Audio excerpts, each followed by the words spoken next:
നമസ്കാരം. എന്ത് സംഭവിച്ചാലും ആരൊക്കെ കൂടെ ഇല്ല എങ്കിലും ഒപ്പം അമ്മയുണ്ടാകുമെന്നുള്ള ഉറപ്പാണ് പല വ്യക്തികൾക്കും ഉണ്ടാകുന്നത്.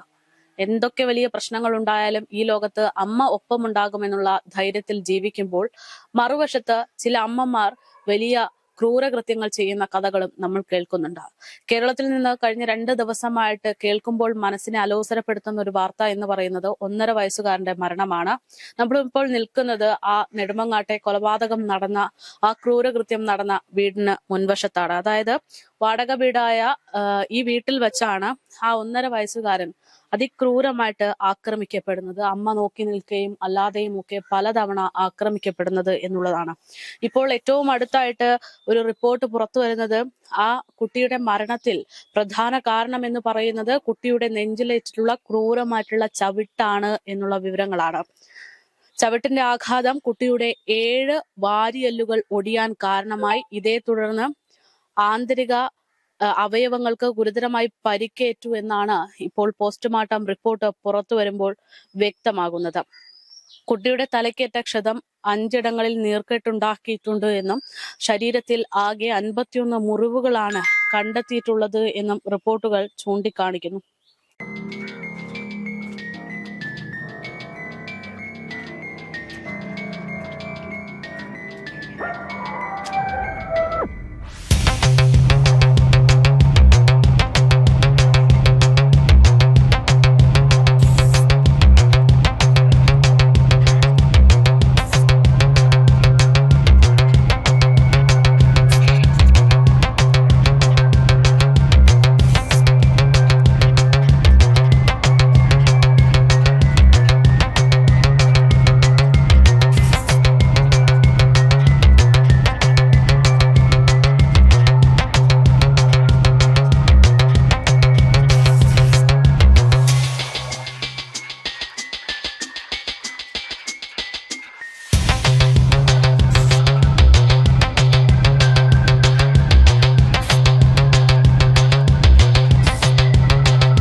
തങ്ങൾക്ക് ഒരുമിച്ച് ജീവിക്കാൻ 1.5 വയസ്സുകാരൻ തടസ്സമായിരുന്നു എന്നതിനാലാണ് ക്രൂരമായി മർദ്ദിച്ചതെന്നാണ് ആ കുഞ്ഞിന്റെ സ്വന്തം അമ്മ പങ്കാളിയായ പ്രതി അഷ്കറിനെ സംരക്ഷിക്കാനും അല്ലെങ്കിൽ അഷ്കറിന് ഒപ്പം നിൽക്കാനും വേണ്ടി പോലീസിന് നൽകിയിട്ടുള്ള മൊഴി.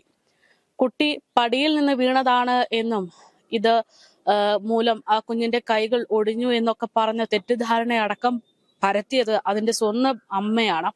ആദ്യം പോലീസിനോട് പറഞ്ഞ മൊഴി പിന്നീട് സാഹചര്യങ്ങളുടെ സമ്മർദ്ദം ഇനി പിടിച്ചു നിൽക്കാനാകില്ല എന്ന് വ്യക്തമായതൊക്കെ കൊണ്ട് തന്നെ ഇരുവരും സമ്മതിക്കുകയായിരുന്നു എന്നുള്ളതാണ്. എന്തായാലും പോലീസിന്റെ സംശയത്തെ തുടർന്ന് നടത്തിയിട്ടുള്ള വിശദമായ അന്വേഷണത്തിൽ ആ ക്രൂരമായിട്ടുള്ള കൊലപാതകത്തിന്റെ റിപ്പോർട്ടുകൾ പുറത്തേക്ക് വരികയായിരുന്നു.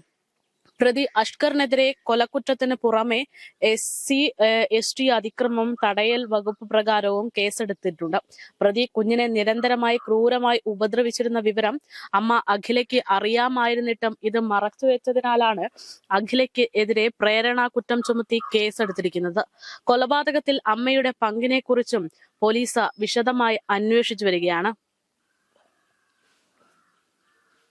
നമ്മൾ ഈ നിൽക്കുന്ന ഈ വീടാണ് യഥാർത്ഥത്തിൽ ആ കുഞ്ഞിന്റെ ക്രൂരകൃത്യങ്ങളൊക്കെ സാക്ഷ്യം വഹിച്ചിരിക്കുന്നത് എന്ന് വേണമെങ്കിൽ പറയാം. പലപ്പോഴും നാട്ടുകാരൊക്കെ കഴിഞ്ഞ ദിവസം ഈ വിഷയവുമായി ബന്ധപ്പെട്ട് പ്രതികരിച്ചപ്പോൾ പറഞ്ഞത് ഈ കുഞ്ഞിനെ ഈ വീടിന് അകത്ത് ഒറ്റയ്ക്കിട്ട് തനിച്ചിട്ട് പോകുന്ന ശീലമടക്കം അവർക്കുണ്ടായിരുന്നു എന്നുള്ളതാണ്.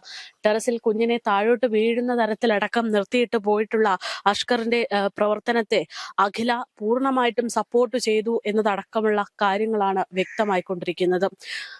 ഇത്ര വലിയ കൊലപാതകം നടന്നിട്ട്, അതായത് കുഞ്ഞിന് ആന്തരിക രക്തസ്രാവം ഉണ്ടായി ആശുപത്രിയിലെത്തി മരണം സംഭവിച്ചു എന്നുള്ള കാര്യം വ്യക്തമായപ്പോൾ തന്നെ ഇവരെ രക്ഷപ്പെടുത്താനുള്ള പ്രവർത്തനങ്ങളും ഉണ്ടായിരുന്നു എന്നുള്ളതാണ് ഏറ്റവും വളരെ ദയനീയമായിട്ടുള്ള കാര്യം എന്ന് പറയുന്നത്.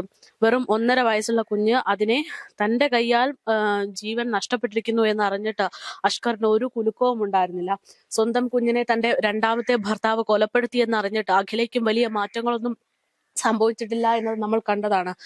അതിന്റെ ഏറ്റവും വലിയ തെളിവായിട്ടാണ് നമ്മൾ ഈ പറയുന്ന വീടിന്റെ പരിസര പ്രദേശത്തുള്ള കാര്യങ്ങൾ എന്ന് പറയുന്നത്. അതായത് കൊലപാതകമാണ് എന്ന് പോലീസ് തെളിയിക്കാൻ സാധ്യതയുള്ള കുഞ്ഞിന്റെ ഉപയോഗിച്ച വസ്തുക്കൾ അടക്കം മണിക്കൂറുകൾക്കുള്ളിൽ അവർ കത്തിച്ചു കളഞ്ഞു എന്നുള്ളതാണ്. ഈ കാണുന്ന കൂട്ടിൽ ആയിരുന്നു കുഞ്ഞിന്റെ പല വസ്തുക്കളും ഇട്ടത്.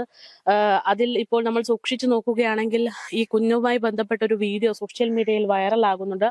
ആ വീഡിയോയിൽ കുഞ്ഞിന് 2 കൈകളും ഒടിഞ്ഞ നിലയിലായിരുന്നു. സൈക്കിൾ ഓടിച്ചാണ് കുഞ്ഞിന്റെ കൈകൾ ഒടിഞ്ഞത് എന്നും അങ്ങനെ പ്ലാസ്റ്റർ ഇട്ടതാണ് എന്നൊക്കെയാണ് ആ വീഡിയോയിൽ അഖില ചിരിച്ചുകൊണ്ട് പറയുന്നത്.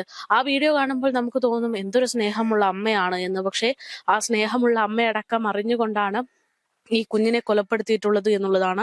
എന്തായാലും നമ്മൾ ഈ കാണുന്ന ചവറുകൾക്കിടയിൽ ആ പറയുന്ന കുഞ്ഞിന്റെ കൈകളിലിട്ടിരുന്ന ആ ബാൻഡേജ് അടക്കം നമുക്ക് കാണാൻ സാധിക്കുന്നു എന്നുള്ളതാണ്. അത്രമാത്രം കൊലപാതകം അതിക്രൂരമായി നടത്തിയതിനു ശേഷം അതിന്റെ തെളിവ് നശിപ്പിക്കാൻ പോലും അവർ മടി കാണിച്ചില്ല എന്നുള്ളതാണ് ഏറെ ദയനീയമായിട്ടുള്ള കാര്യം. എന്തായാലും നാട്ടുകാർ ഒന്നടങ്കം പ്രതികരിച്ച രീതി അത് തെറ്റാണോ ശരിയാണോ എന്നതടക്കമുള്ള ചർച്ചകൾ ഇപ്പോൾ നിലവിൽ വരുന്നുണ്ട്. ആ ഒരു ചർച്ചകൾ നിലനിൽക്കുമ്പോഴും ഒരു കുഞ്ഞിനോട് ഇത്രമാത്രം ക്രൂരത കാണിക്കാൻ സാധിക്കുമായിരുന്നുവെങ്കിൽ ആ നാട്ടുകാർ അത്തരത്തിലൊരു പ്രതികരണം നടത്തിയതിൽ യാതൊരു തെറ്റുമില്ല എന്നാണ് ഒരു വലിയ വിഭാഗം ആളുകൾ പ്രതികരിക്കുന്നത്. അതേസമയത്ത് അഖിലയെ സംബന്ധിച്ച് സ്വന്തം അമ്മ ആ കുഞ്ഞിന്റെ പൂർണ്ണമായിട്ടുള്ള സംരക്ഷണം ഏറ്റെടുക്കാതെ ഇത്തരത്തിൽ സ്വന്തം താല്പര്യങ്ങൾക്ക് വേണ്ടി ആ കുഞ്ഞിനെ ഇത്തരത്തിൽ അതിദയനീയമായി വേദനിപ്പിക്കുന്നത് കണ്ട് രസിച്ചോ എന്നതടക്കമുള്ള ഒരു ആശങ്കയും നമുക്ക് നാട്ടുകാർക്ക് ഒന്നടങ്കം ഉണ്ട് എന്ന് പറയേണ്ടി വരും. എന്തായാലും പോലീസ് അന്വേഷണം കൂടുതൽ ശക്തമാക്കിയിട്ടുണ്ട്. തെളിവുകൾ പകുതിയിലധികം നശിപ്പിക്കപ്പെട്ടു എന്നാണ് നിലവിൽ വ്യക്തമാകുന്നത്. എങ്കിൽ പോലും 2 പേരും കുറ്റകൃത്യം ചെയ്തിട്ടുണ്ട് എന്നുള്ള ഏകദേശ സ്ഥിരീകരണത്തിലേക്ക് ഈ കാര്യം എത്തിയിരിക്കുകയാണ്. പോസ്റ്റ്മോർട്ടം റിപ്പോർട്ട് വരുമ്പോൾ അതിദയനീയമായിട്ടുള്ള കാഴ്ച, കുഞ്ഞിന്റെ 7ഓളം വാരിയെല്ലുകൾ നുറുങ്ങിപ്പോയിരിക്കുന്നു എന്നുള്ള വിവരങ്ങളാണ് പുറത്തു വരുന്നത്. പലതവണ ആ വിഷയവുമായി ബന്ധപ്പെട്ട് കുഞ്ഞിനെ ആക്രമിക്കുന്നത് കണ്ടിട്ട് ഇവരുടെ ബന്ധുക്കൾ പലതവണ അതിനെ തകർത്തിരുന്നു. കുഞ്ഞിനെ നോക്കാൻ പറ്റില്ല എങ്കിൽ ഞങ്ങൾ വളർത്തിക്കോളാം എന്ന് ആവശ്യപ്പെട്ട് കുഞ്ഞിനെ തരണം എന്നുള്ള ആവശ്യം അടക്കം ഉന്നയിച്ചിരുന്നു. പക്ഷെ അന്നൊന്നും ഇവർ കുഞ്ഞിനെ കൊടുത്തില്ല എന്ന് പറയുന്നിടത്താണ് ഏറ്റവും വലിയ പ്രശ്നം വരുന്നത്. അതായത് സ്വന്തം ജീവിതത്തിന് അല്ലെങ്കിൽ തന്റെ പുതിയൊരു ജീവിതത്തിന് ആ കുഞ്ഞ് തടസ്സമായിരുന്നെങ്കിൽ അതിനെ നോക്കുന്നവരുടെ കയ്യിൽ ഏൽപ്പിക്കാമായിരുന്നു എന്നുള്ളതാണ്. അത് ചെയ്യാതെ അതിന്റെ ജീവൻ എടുക്കുക അല്ലെങ്കിൽ അതിനെ വേദനിപ്പിച്ച് അതിൽ നിന്ന് ആനന്ദം കണ്ടെത്തുക എന്നുള്ള അതിക്രൂരമായിട്ടുള്ള ഒരു രീതിയാണ് ഇവർ 2 പേരും കൈക്കൊണ്ടത് എന്ന് പറയുന്നതാണ് ഏറ്റവും വലിയ വളരെ വേദനിപ്പിക്കുന്ന കാര്യം. എന്തായാലും നമ്മൾ ഈ പറയുന്നത് പോലെ ആ ക്രൂരകൃത്യം നടന്ന വീട്, ഈ ഒരു വാടക വീട്ടിലാണ് ഈ പറയുന്ന കൊലപാതകം നടന്നിരിക്കുന്നത് എന്നുള്ളതാണ്. കൂടുതൽ അന്വേഷണവുമായി ബന്ധപ്പെട്ട് പോലീസ് ഉടൻ എത്തുമെന്നാണ് സൂചന.